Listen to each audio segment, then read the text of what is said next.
బుల్లితెర నటుడిగా జీవితాన్ని ప్రారంభించిన యస్ కన్నడ చిత్ర పరిశ్రమలో ఒక్కో మెట్టు ఎక్కుతూ పాన్ ఇండియా హీరో అయ్యారు. ఆయన నటించిన కేజీఎఫ్ చిత్రాలు బాక్సాఫీస్ వద్ద వందల కోట్ల వసూళ్లు సాధించాయి. భార్యను సంతోషపెట్టడానికి వేలు, లక్షల ఖరీదైన బహుమతులే ఇవ్వనక్కర్లేదు. వాళ్లు కోరుకునే చిన్న చిన్న సంతోషాలను నెరవేర్చినా చాలు ఇట్టే సంబరపడిపోతారు. అలాంటి పనే చేశారు నటుడు యస్. తన భార్య ఐస్ క్యాండీ అడిగిందని చిన్న కిరాణా దుకాణానికి తీసుకెళ్లి మరీ కొనిచ్చారు.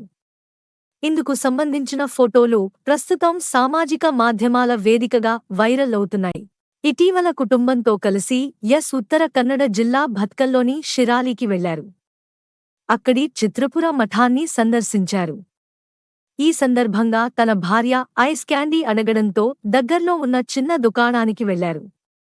ఐస్ క్యాండీతో పాటు కొన్ని చాక్లెట్లు కూడా కొనుగోలు చేశారు.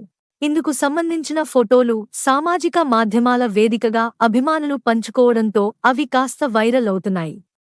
5 స్టార్ హోటల్స్లో తినగలిగే స్తోమత, ఖరీదైన బహుమతులు కొనగలిగే సామర్థ్యం, విలాసవంతమైన సౌకర్యాలు పొందే అవకాశం ఉన్నా యస్ సింపుల్గా ఉన్నారు అంటూ అభిమానులు ఆయనపై ప్రశంసలు కురిపిస్తున్నారు.